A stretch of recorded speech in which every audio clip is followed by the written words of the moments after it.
안녕하세요. 교육심리학 6주차 수업입니다. 어느새 가을이네요. 코로나로 좀 부자유스럽고 또 시험으로도 답답하셨을 텐데 선선한 공기 쐬면서 또 계절 바뀌는 여유도 즐기셨으면 좋겠습니다. 지난 시간부터 우리는요, 학습 이론을 살펴보고 있는데 오늘은 지난 시간에 이어서 인지주의 학습 이론의 아주 중요한 이론인 피아제의 인지발달 이론과 그리고 비고츠키의 인지발달 이론을 알아볼 것입니다. 우리는 학습 이론의 발전 과정을 살펴보고 있는 중입니다. 인간은 많은 동물들 중에서 학습하는 능력을 가진 동물인데요. 어떻게 해서 인간을 학습할 수 있을까? 여기에 대해서 여러 학자들이 다양한 관점으로 해석을 내놓고 있다는 이야기를 하고 있죠. 이 중 우리가 살펴본 행동주의 학습 이론은 인간이 가진 충동과 욕구의 메커니즘에 근거해서 학습을 정의 내렸습니다. 반면에 지난 시간부터 살펴보기 시작한 인지주의 학습 이론은 다른 동물들과 달리 고도의 지적인 정보와 사실 그리고 이론까지 배우고 활용할 수 있는 능력을 갖고 있다는 이런 사실에 착안해서 인간의 학습은 지적인 활동이라고 설명하고자 합니다. 앞으로 우리가 알아보게 될 인본주의 학습 이론은요. 인간의 학습을 지적인 부분에만 한정하지 말고 또 총체적이고 전인적인 관점에서 학습, 즉 배움을 정의해야 된다는 입장에 기초를 두고 있습니다. 구성주의는 여기서 좀 더 나아가서 인간을 굉장히 입체적이고 역동적인 존재로 바라보고요. 학습 역시 정해진 정답을 찾는 일이라기보다는 역동적인 문제를 자기 방식으로 재구성하고 창의적으로 해결하는 힘이다. 이렇게 정의를 내리고 있습니다. 그렇다면 지난 시간에 이어서 인지주의 학습 이론을 계속 알아보도록 하겠습니다.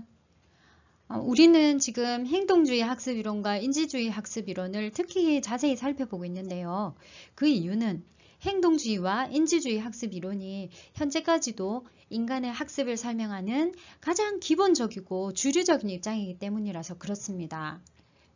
이제 인지주의 이론 가운데 현재 우리나라 학교 교육 과정에 가장 영향을 미친 피아제의 인지발달 이론을 살펴보도록 하겠습니다.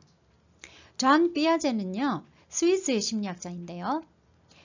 그는 인간이 환경에 적응하고 또 환경을 스스로 바꾸면서 계속적으로 발달하고 진화하는 존재라고 생각했습니다. 물론 무한정 새로운 존재로 진화할 수는 없지만 말입니다. 그러니까 예를 들어 신생아가 일종의 씨앗이라면 이 씨앗인 신생아가 환경에 적응하고 또 환경 안에서 스스로 환경을 조금 바꾸면서 분투하고 그러는 가운데 나무로 자라나고 꽃을 피우는 모습, 바로 이것이 발달이라고 정의한 것입니다. 아기가 환경에 적응하는 상황은 무척 다양합니다. 아까 우리 씨앗의 예를 들었지만요. 아기가 한 사람의 성인으로 성장하기 위해서는 여러 가지 상호작용을 해야 됩니다. 먼저 아기가 엄마 젖을 먹기 위해서는 냄새가 나는 쪽으로 고개를 돌려서 젖을 무는데요. 이것은 아기가 외부 환경에 적응해서 자기의 생명을 유지하는 가장 전형적인 장면이죠. 그런데 환경에 단순히 적응만 할 뿐 아니라 환경이 자기한테 불리하면 자기 자신을 바꾸거나 아니면 환경 자체를 적극적으로 바꿔버려서 아기가 환경과 조화를 이루는 경우도 있습니다. 피아제는 이렇게 인간이 환경과 조화를 이루어가는 과정이 바로 삶의 과정이다 라고 말했는데요. 이때 환경에 적응하거나 조화를 이루도록 만드는 핵심적인 엔진이 어디에 있느냐면 바로 인간의 뇌, 즉 인지에 들어있다고 보았습니다. 아기는 성장하면서 많은 것을 경험하고 또 자기만의 사고방식을 형성하게 됩니다. 피아제는 아기가 만들어내는 이 자기만의 사고방식, 즉 생각의 집을 도식, 즉 쉐마라고도 하는데요. 어린이의 머릿속에는 자기 나름의 인생 속에서 만들어진 수많은 쉐마들이 있어요. 한 가지 예를 들어서 아이가 어떻게 학습하는지를 한번 살펴볼게요. 어린이가 하늘을 나는 새를 보면서 엄마한테 엄마, 새는 어떻게 날 수 있어? 나는 날 수가 없잖아. 라고 물었을 때 엄마가 응, 새는 날개가 있기 때문에 날 수 있어요. 라고 얘기를 해줬습니다. 어린이는 새는 사람과 달리 날 수가 있는데 그 이유는 날개가 있기 때문이다. 라는 자기만의 도식을 갖게 됐습니다. 그런데 어느 날 엄마 아빠랑 해외여행을 가게 돼서 신나게 공항으로 갔습니다. 그런데 사람을 엄청나게 실어 나르는 큰 고철 덩어리가 있는데 이것이 하늘로 날아서 저 멀리 자기 여행지로 데려다 준다고 합니다. 이상하다. 새는 날개가 있어요. 그런데 비행기도 날개는 있습니다. 그런데 새는 살아있다. 근데 비행기는 버스보다 훨씬 크고 무겁고 그죠? 쇠로 되어 있어서 도저히 날 수가 없단 말이죠. 도대체 이게 어떻게 된 걸까? 날개가 있으면 다 날 수 있는 건가? 그럼 나도 쇠 날개를 달면 비행기처럼 날 수가 있나? 이 친구는 자기가 갖고 있던 여러 가지 도식들이 전부 엉망이 되면서 멘붕에 휩싸입니다. 갖고 있던 도식이 굉장히 불완전하다는 걸 알게 된 겁니다. 이때 이제 드디어 비행기는 고철인데 이 많은 사람을 싣고도 날 수 있는 이유가 무엇인지 제대로 알아가야겠다 라고 생각하기 시작합니다. 이 과정에서 공기의 존재를 알게 되고 또 중력의 존재를 알게 되고 이렇게 논리적으로 생각을 하게 됩니다. 이 과정을 조작이라고 합니다. 논리적으로 생각하는 과정이죠. 이처럼 논리적인 조작을 거듭하면서 기존에 갖고 있던 작은 도식들을 깨뜨리고 새로운 도식을 만들어가게 됩니다. 이것을 동화작용이라고 해요. 자기가 갖고 있던 기본의 도식을 새로운 도식에 접목시키는 것을 동화라 합니다. 동시에 기존의 도식, 자기가 갖고 있던 기존의 도식은 유지한 채로 새로운 지식을 덧붙여서 더 키우기도 합니다. 이런 것은 조절이라고 합니다. 동화와 조절을 통해서 결국 새로운 도식을 만들게 된다는 건데요. 자, 결국 비행기의 엔진이 엄청난 속도로 발진하면 결국 땅에 떨어지지 않고 중력을 이겨서 하늘로 날아오르게 된다는 것을 이 아이는 알게 됩니다. 결국 새로운 도식을 만들고 일종의 평형 상태를 유지하게 되는 거죠. 이렇게 되면서 어린이는 예전의 도식들을 떨치고 새로운 도식을 만들어내는 발달, 즉 학습을 하게 되었습니다.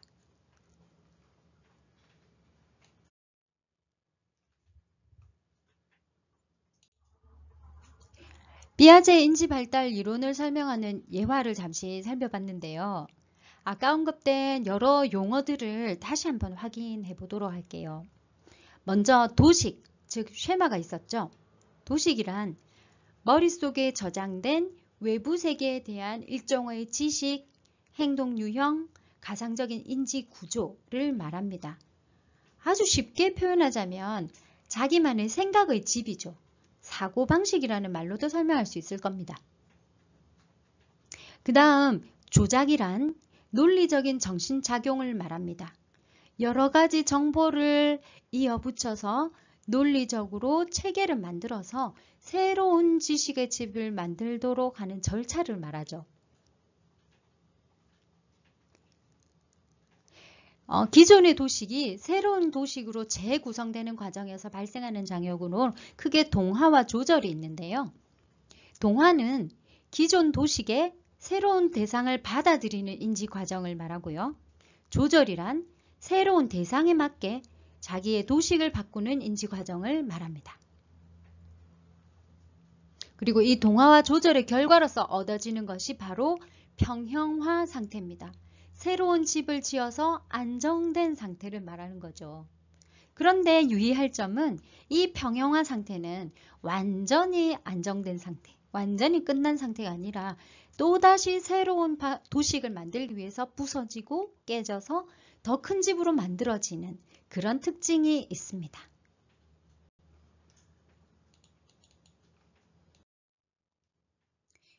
동화와 조절을 통해서 기존의 사고방식이 깨지고 새로운 사고방식으로의 평형화가 끊임없이 일어나는 이 인지 발달은 사실 태어나서 11세 전후가 되기 전에 그 형태가 거의 완성된다고 합니다. 삐아제는 인지 발달이 질적으로 사춘기 전후로 거의 형태가 정착된다고 말하거든요. 그러니까 사춘기 이후에 나타나는 이 도식들의 변화, 인지의 변화는 질적으로 바뀌거나 변형되는 것은 아니고 단지 양적인 정보가 축적되는 아주 단순한 형태의 변화라고 합니다. 그렇다면 인지 갈등과 평형화가 어떤 식으로 드라마틱하게 바뀌어가는지 그 단계를 한번 살펴보겠습니다. 보고 계신 표는 앞으로 계속 다루어진 내용을 한 슬라이드로 요약해 둔 것이라서요. 나중에 수업이 끝난 뒤에 이 표만 보시고 전체 내용을 기억하시면 좋을 것 같아서 중간에 끼워 넣었습니다. 자, 삐아제는요, 인간이 태어나서부터 청소년기가 될 때까지 인지도식이 무척 드라마틱하게 변화된다고 말하는데요. 즉, 일정한 연령이 되면 그 이전의 시기랑 전혀 다른 인지구조와 능력이 출현한다는 말입니다. 특이한 점은요, 이 변화의 순서가 모든 사람에게 동일하게 나타난다는 것이 특징이고요.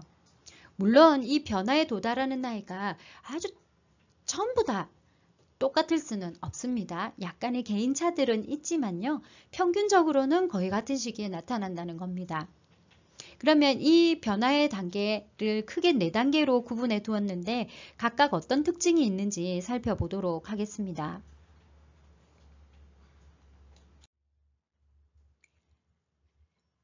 네, 삐아제가 제시한 인지 발달 단계는 감각 운동기, 전조작기, 구체적 조작기, 형식적 조작기 이렇게 4개의 단계로 나누는데요. 첫 번째 단계로서 감각 운동기를 한번 살펴보겠습니다. 태어나서 만 2세까지 시기가 여기에 해당하는데요. 이 시기는 감각의 기초에서 운동하는 습성, 감각의 근거에서 행동하는 도식이 발달합니다. 주로 외부 자극에 반사적으로 반응하는 행동들이 축적될 때 이 행동들이 기억으로 전환돼서 인지도식이 만들어지는 거죠. 이 단계에서 나타나야 되는 2가지 특징이 있는데요. 첫째는 감각에 반응하는 운동이 점차 스스로 목적적인 행동을 하도록 성격이 바뀌어 간다는 것입니다. 유목적적인 행동으로의 변형이 특징인데요. 예를 들어서요. 도를 지난 아기들은요. 음료수나 젖병을 보면 바로 입으로 이제 물어봅니다. 입으로 바로 갖다 대는데요. 이것은 병을 입에 대면 우유나 음료가 나온다는 반사적 경험, 감각적 경험들이 축적돼서 나온 것입니다. 즉 일종의 행동 도식이 만들어진 것이죠. 이렇게 행동 도식들이 쌓이게 되면은요, 곧바로 지적인 성격의 도식이 됩니다. 즉 먹으려는 반사적인 행동이 병을 입에 물거나 뚜껑을 열려고 하는 행동이었는데요. 나중에는 이 병을 보면 뚜껑을 열어야겠다라는 모종의 목적을 갖고 그것을 위해서 이제 병뚜껑을 연다는 것입니다. 반사적으로 뚜껑을 여는 것과 어떤 목적을 가지고 뚜껑을 여는 행동은 그 절차나 태도에서 뚜렷하게 차이가 보이는데요. 만 2세가 되어 갈수록 이렇게 목적적인 행동으로서 이제 병뚜껑을 여는 행동들을 보여주게 돼요. 네, 이렇게 유목적적인 행동을 하기 시작한다는 것이 감각운동기의 특징이고요. 2번째는 대상영속성 개념을 습득하게 된다는 것이 특징인데요. 이것은 시각적으로 또는 청각적으로 뭔가를 느낄 수 있을 때만 사물은 존재한다고 믿었던 아기가, 즉 눈에 보여야 귀에 들려야지 엄마가 있구나 라고 믿는 아주 반사적으로 반응하던 아기가 계속 그 옆 엄마를 계속 감각적으로 경험하고 그 경험이 축적되면 대상이 시야에서 사라지더라도 엄마라는 존재는 항상 있다 하는 어떤 원리를 습득하게 됩니다. 이것이 바로 대상 영속성 개념입니다.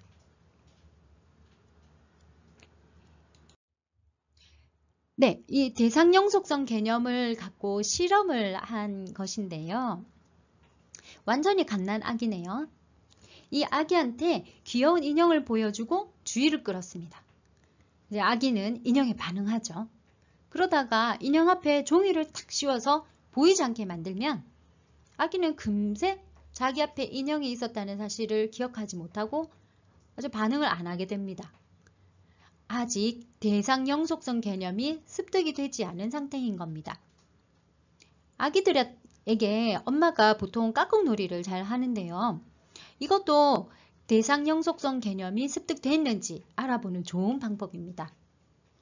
만 2세가 되면 아기들은 자기 곁에 어떤 존재가 눈으로 보이지도 않고 소리로 들리지 않는다 하더라도 항상 존재하고 있다는 어떤 원리를 인지하게 됩니다. 결국은 자기 자신과 자기 자신을 둘러싼 세상이라는 것이 존재하는구나 라는 걸 배운 셈입니다. 네, 갓 태어난 아기가 2세가 되면서 놀라운 변화를 보여주고 드디어 전조작기에 들어섰습니다. 전조작기의 아이들은 한창 말을 배우고 또 엉뚱한 소리, 엉뚱한 행동을 하는 귀여운 모습을 보여주는 시기인데요. 전조작기 어린이들이 갖고 있는 몇 가지 특징 중에 중요한 2가지를 살펴보면 첫째, 표상적 사고를 할 수 있다는 것입니다. 언어나 상징 같은 표상으로 사고하는 능력이 발달하기 시작한다는 뜻입니다. 보고 듣고 냄새 맡는 감각, 외부 세계에 반사적으로 반응하는 지각 능력을 통해서 세상을 배우던 아이가 이제는 직접적 감각이 아니라 일종의 기호와 표상을 보면서 배운다는 것입니다. 그래서 실제 동물보다는 동물을 축소시키고 특징만 부각시킨 일러스트 만화에서 동물을 더 잘 배우고 따라하는 그런 단계죠. 그림책을 통해서 많은 것을 배우는 단계입니다. 또 다른 특징은요, 직관적 사고를 하는 단계입니다. 직관적 사고란 증거가 부족해도 진실을 정확하게 포착하는 능력으로 정의할 수 있는데 좀 다시 말하자면 객관적 사고 혹은 과학적인 사고와는 다른 종류의 사고죠. 네, 어린이들은 원인과 결과를 정확하게 따지는 추론 능력이 부족해서 다소 비논리적이고 주관적인 판단을 내리는 경우가 많다. 즉 비약적인 사고를 하는 경우가 많다는 것이 이 직관적 사고의 특징입니다. 아이들은 이렇게 비과학적인 사고, 그 인간적인 관계를 따지지 못하는 상상적인 사고를 많이 해서요.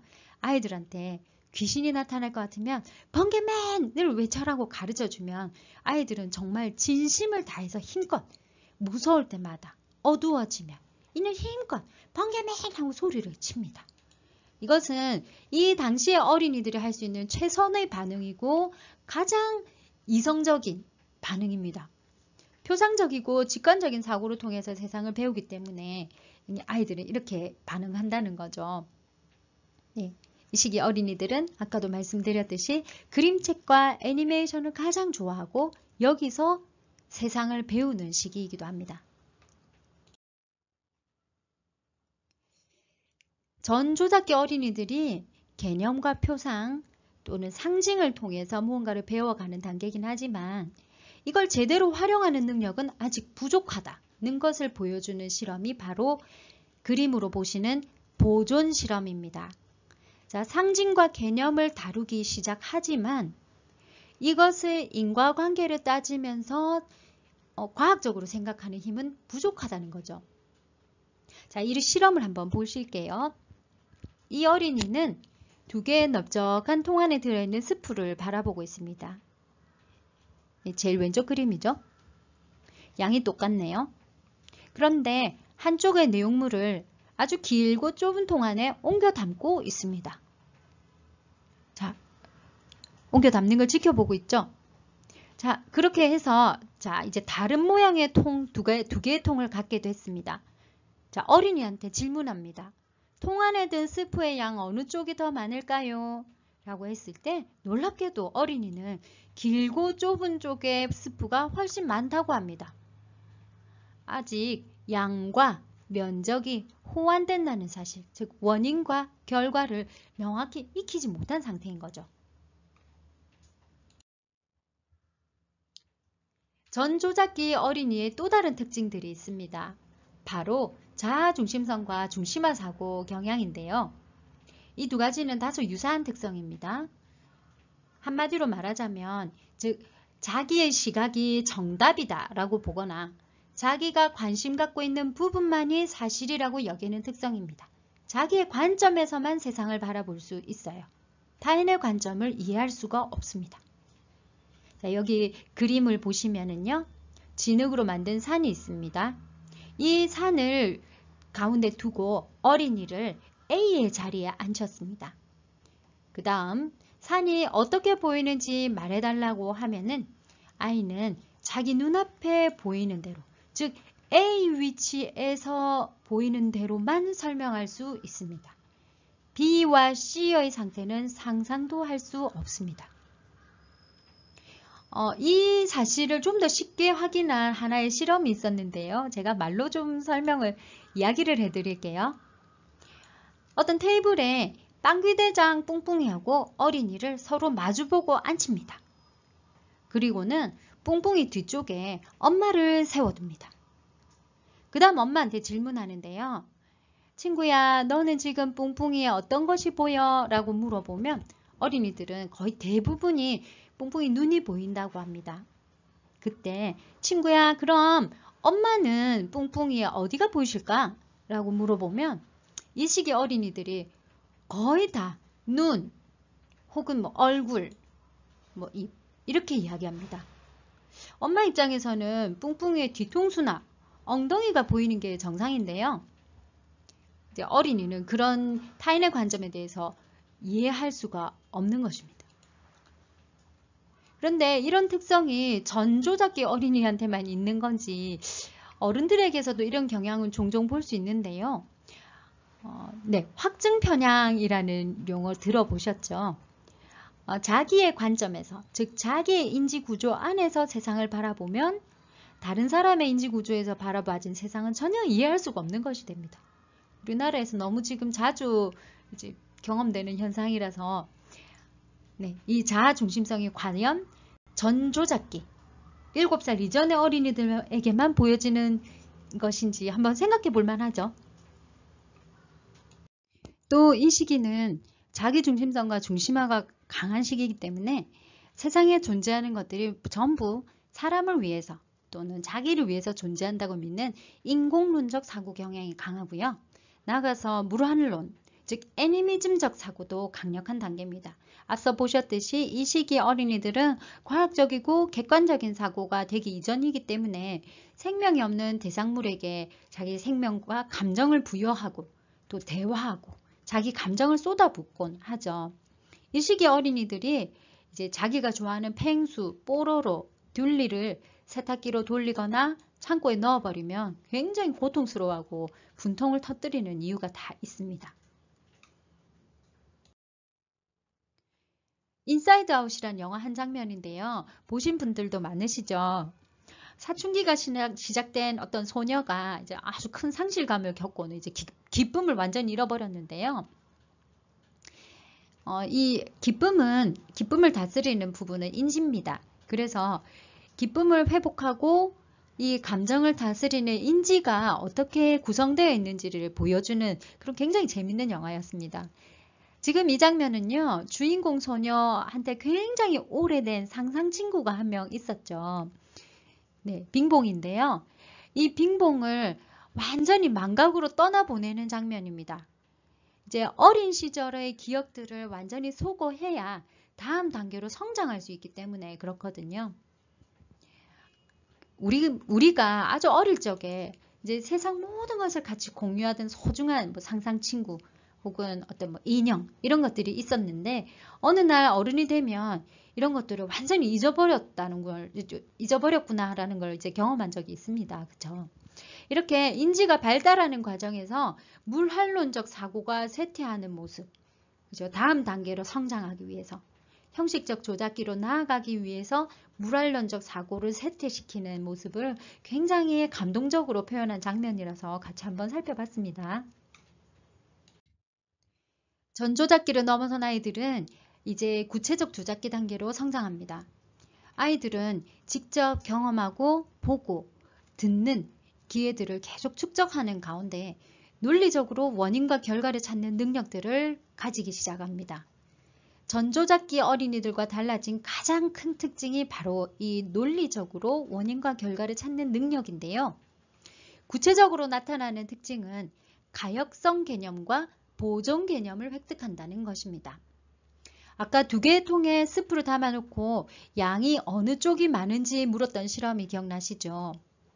전조작기의 아이들은 통이 한쪽만 바뀌어도 이 양을 2개가 같다는 것을 이제 추론을 해내지를 못합니다.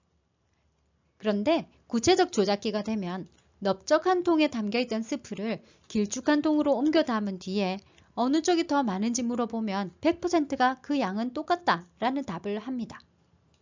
만약 그런 대답을 못한다면 발달에 개인차가 있어서 더 기다려야 하거나 아니면 인지 발달이 원활히 이루어지지 않는 것인지 확인해야 되는 겁니다. 다음 페이지의 실험을 보면서 다시 알아보겠습니다. 여기 실험들이 있습니다. 똑같은 개수의 바둑알을 늘어놓고요. 한쪽은 간격을 넓게 해서 길게 늘어놓았습니다.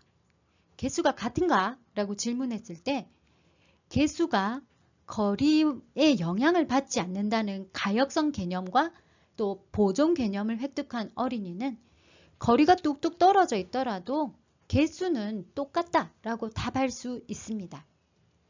이것과 유사하게 막대의 길이와 위치 간의 관계, 물의 부피와 밑넓이의 관계, 혹은 높이의 관계, 찰흙의 부피와 생김새의 관계 등으로 이것을 측정할 수 있는데요.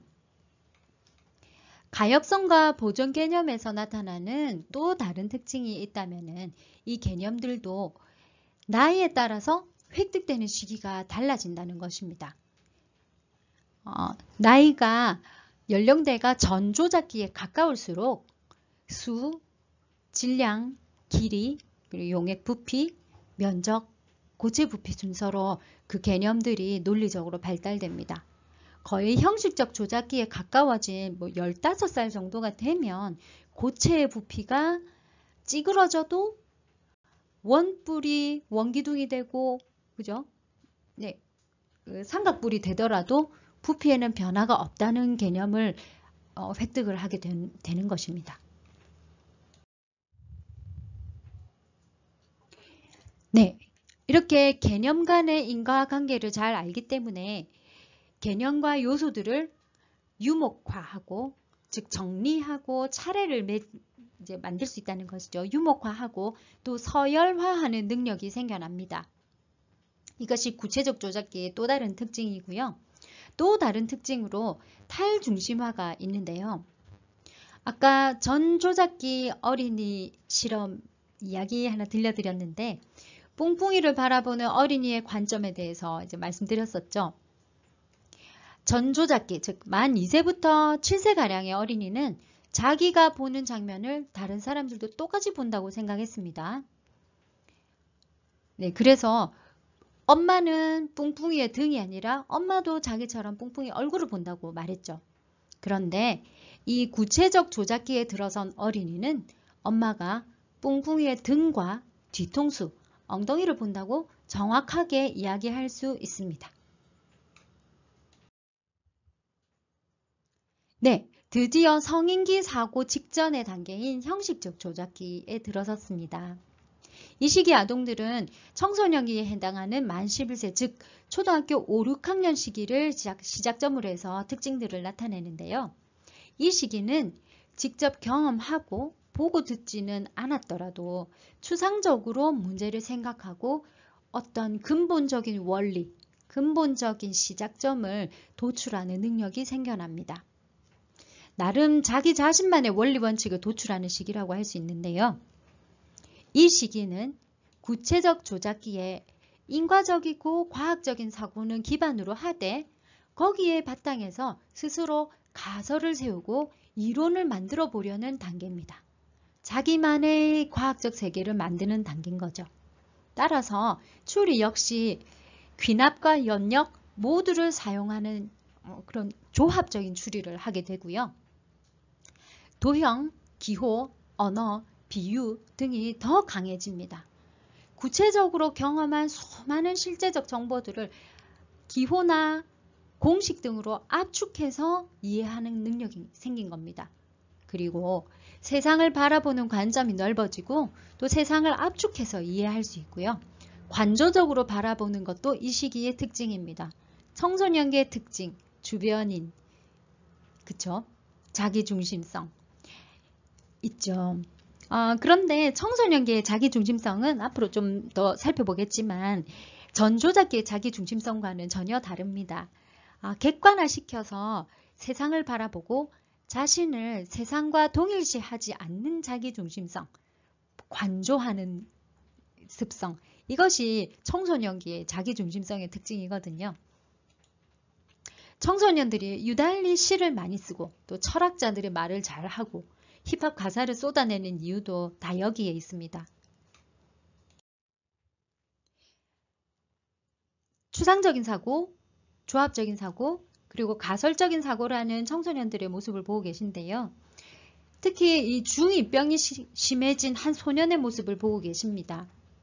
어른들이 멋대로 만든 세상의 규칙 따위에 나의 영혼을 올가매려 하지 말아요 라고 이야기하는 이 소년이 인지 발달 과정상으로 볼 때는 지극히 정상적이고 아름다운 모습입니다.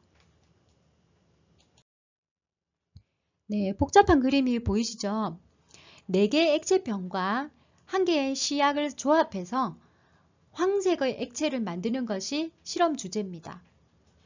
이 과제를 해결하기 위해서는 몇 가지의 가설을 설정하고 여러 가지 조합을 짜서 실패하지 않을 최적의 경로를 만들고 실험을 하죠. 이렇게 해서 황색 액체를 만들어내는 이런 능력이 바로 형식적 조작기의 추리 능력입니다. 가설 설정과 추리 능력인 거죠. 자, 지금까지 인지주의 학습 이론 중에 인간의 발달을 인지주의 관점에서 체계화시켰던 피아제 이론을 쭉 살펴봤는데요.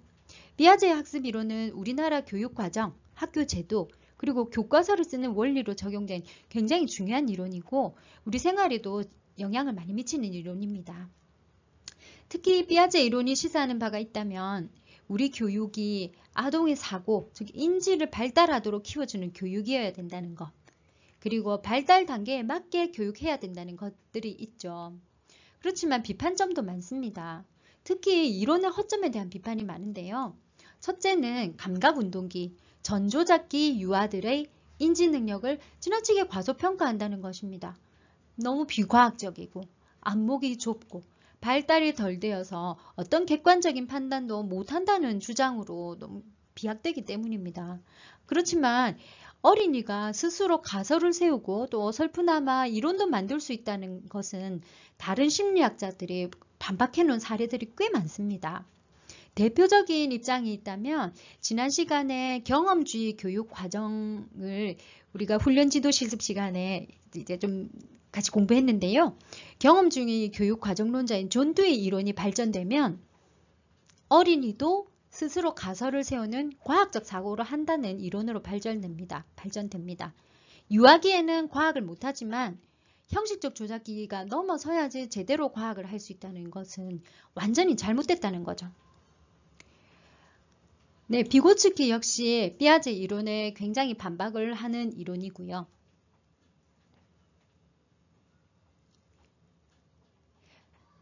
특히 비고츠키 이론, 앞으로 이제 비고츠키 이론을 간단하게 살펴볼 텐데요. 비고츠키 이론을 신봉하는 철학자들은 어린이 발달이 이렇게 단계적으로 시간이 지나면 저절로 일어나는 그런 것이 아니라고 반박합니다. 네. 그리고 상상의 친구 개념, 세상이 신화를 통해서 이루어졌다는 그런 어떤 믿음, 보이지 않는 신이나 정령들이 지금도 사람과 함께 한다는 생각들은 형식적 조작기를 훨씬 지난 우리들도 사실은 갖고 있습니다. 증명되진 않지만요. 게다가 우리도 애니메이션 만화 좋아하고요. 자기 관점에서 다른 사람 판단하는 확증 편향도 갖고 있습니다. 이것들이 모두 전 조작기와 구체적 조작기에 나타났던 어린이적 사고의 특징들인데 여전히 우리도 갖고 있잖아요. 비판의 여지가 있지 않을까요? 피아제는 또 태어난 후에 일정 시간이 되면 발달이 나타난다는 주장을 했기 때문에 이제 비판을 받았는데요. 지적인 발달은 부모나 가정 환경, 사는 동네, 사회적 지위, 그 모든 문화적 요인들에 의해서도 변화됩니다. 피아제는 인간의 질적 발달을 설명하는 중요한 모델을 제시하기는 했지만 이렇게 결정론적인 사고 그리고 단계적인 사고를 주장하다가 논란의 여지를 많이 일으켰습니다. 20세기 초반과 중반 피아제의 인지발달 이론이 유럽과 미국에서 엄청나게 유행하는 동안은 러시아에서는 비고츠키라는 심리학자가 인간의 인지발달 과정을 연구해서 자기만의 이론을 발표했었습니다. 바로 구성주의 발달 이론인데요. 이것도 하나의 인지발달 이론이기 때문에 인지주의 안에서 다루고 있지만은 사실 구성주의 발달 이론, 비고츠키의 구성주의적 인지 발달 이론은 피아제의 인지주의 학습 이론하고는 확연히 다릅니다. 세계를 바라보는 관점이나 인간의 발달을 바라보는 관점이 완전히 다르기 때문에 그렇습니다. 그래서 지금은 같이 언급하고 있는데 앞으로 어떤 단원들에서는 인지주의와 구성주의를 따로 취급하도록 하겠습니다. 비고츠키는 기본적으로 인간의 인지 발달이 생물학적으로 타고난 것, 즉 시간이 지나면 저절로 얻어지는 것이 아니라 세상과 끊임없이 상호작용하면서 발생하는 무척 역동적인 것이라고 봅니다.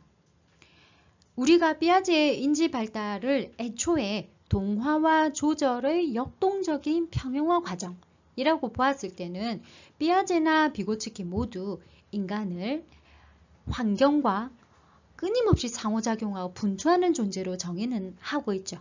입장이 같습니다. 그런데도 불구하고 피아제는 그러한 분투의 상호작용이 결정적으로 그 단계를 확 바꾸는 시기, 결정적인 시기만큼은 정해져 있다고 얘기를 했었죠. 그 결정적인 시기가 4개의 발달 단계로 나타난 것이었습니다. 피아제도 가깝게 보면 인간과 환경 간의 상호작용이 중요하고 인간의 노력이 중요하다는 얘기는 합니다만 크게 바라보면 결국 인간의 발달 단계는 정해져 있는 것이라고 이야기하기 때문에 교육적인 개입이 들어갈 여지가 굉장히 적은 면이 없지 않이 있죠. 그러나 비고츠키는 그것보다는 훨씬 더 인간의 발달 가능성을 크게 바라보고 있습니다. 네. 일정 시기가 되면 질적인 변화를 일으킨다는 피아제의 구분 방식하고는 유사한 점이 비고츠키에게 전혀 없습니다. 그는 어린이가 멈춰있는 존재 혹은 기계적으로 성장하는 대상이 아니라 시간과 공간 안에서 끊임없이 다음 단계로 넘어가고 있다는 다소 철학적인 세계관에 바탕을 두고 어린이를 정의했거든요. 특히 러시아의 언어학과 문학의 영향을 많이 받았기 때문에 그렇습니다. 어린이는 기본적으로 발달 가능성을 가진 존재고요. 이 발달 가능성은 크게 3개의 수준으로 나누어집니다. 그림에서 보시듯이 실제적인 발달의 수준이 있고 그 다음 근접 발달 영역 그리고 가장 이제 큰 범위에서 잠재적 발달 수준 이렇게 3 수준이 있습니다. 실제적 발달 수준은 현재 어린이가 바로 실현할 수 있는 발달 수준이기 때문에 어른의 특별한 도움은 필요가 없습니다. 또 잠재적 발달 수준 또한 아직 잠재된 상태로 어떤 조작도 들어가 있지 않은 먼 미래의 가능성이기 때문에 크게 개입할 여지가 없습니다. 반면 중간 단계 근접 발달 영역은 어린이가 어른 혹은 친구 혹은 여러 중요한 사람, 연예인이나 만화 주인공 같은 중요한 사람의 도움으로 곧바로 발달할 수 있는 영역을 말합니다. 그래서 주변 환경을 통해서 근접 발달 영역을 잘 설정해 준다면은 어린이는 그것을 도움닫기 삼아서 그 다음 단계로 훌쩍 성장할 수가 있습니다. 자, 그래프를 보시면요. A 어린이는 근접 발달 영역이 낮게 주어졌죠. 결국 성장 역시 기울기가 낮습니다. 반면 B 어린이는 근접 발달 영역이 높게 주어졌는데 어린이의 발달도 그죠? 기울기가 굉장히 높이 훨씬 이제 성과가 높죠. 결국 어린이는요. 주변에서 주는 도움의 계단을 통해서 성장하는데 이 도움의 크기가 어떠하느냐, 얼마나 적절하냐가 굉장히 중요합니다. 아까 그래프에서 보셨듯이 근접 발달 영역의 면적을 넓혀주는 방법이 무엇이냐면 바로 비계 설정입니다. 비계란 스캐폴딩, 계단, 단계를 말하는데요. 이 옆에 그림 보이시죠? 바로 비계, 즉 스캐폴딩, 비계를 설정하는 모습입니다. 이 비계를 설정하는 핵심적인 인간의 도구를 비고치키는 무엇으로 정의하느냐면 바로 언어입니다. 입으로 나오는 표현 도구죠. 언어라는 것이 사실은 아무 의미도 없는 으아, 꽥, 뿡 이런 소리들 뿐만 아니라 아주 고차원적이고 정신적인 개념이나 메시지를 담는 일종의 도구인데요. 매체죠. 인간의 사고는, 이 뇌적인 작용은요. 언어라는 도구를 통해서만 바깥으로 표현되고 전달될 수 있는 것이 사실입니다. 그 외에 신체 표현, 그림 이런 것들도 공식, 그죠? 이런 것들도 사실 넓게 보면 다 일종의 언어죠. 그러므로 이런 것들, 언어를 잘 활용해서 어린이와 어른이 잘 대화하고 어른이 어린이를 잘 이끌어준다면 어린이의 사고는 쉽게 발달할 수 있다는 것이 비고치키 이론의 핵심인데요. 자, 비계 설정을 하는 간단한 학습 전략들이 있습니다. 예를 들면 모델링하기, 직접 보여주기, 소리내서 생각하도록 하기, 질문하기, 수업 자료를 이제 잘 조정해서 궁금증을 유발하기, 길잡이를 해주거나 힌트를 주거나, 수수께끼를 내거나, 빈칸을 메우도록 하거나 해서 학생이 스스로 언어를 이 도구 삼아서 스스로 문제를 해결하고 빈칸을 메우고 문제를 해결하도록 돕는 방법들이 있죠. 거의 다 언어와 문자로 이루어진 활동들입니다. 이때 유의점이 무엇이냐면요. 이 비계를 설정할 때 어린이가 올라설 만큼 적절한 수준으로 제시해야 된다는 것입니다. 그렇게 해야 어린이가 이 비계, 계단을 통해서 다음 발달 단계로 올라선다는 건데요. 너무나 당연한 얘기죠. 너무 높아서 계단을 오를 생각도 나지 않도록 하면 안 되고요. 너무 낮아서 있으나 없으나 한 것도 안 되겠죠. 적절하게 다음 단계로 성장할 수 있도록 이 근접 발달 영역 안에서 비계를 잘 설정해서 제시해야 학습 효과가 생기겠습니다.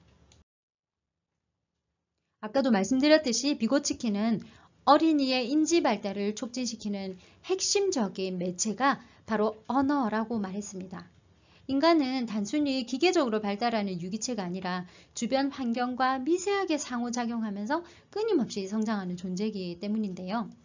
그래서 이 비고치키 이론을 표면적으로만 공부했던 여러 사람들이 어떤 실수를 했냐면 조기 영어 열풍 이런 것들을 조장하는 실수를 했습니다.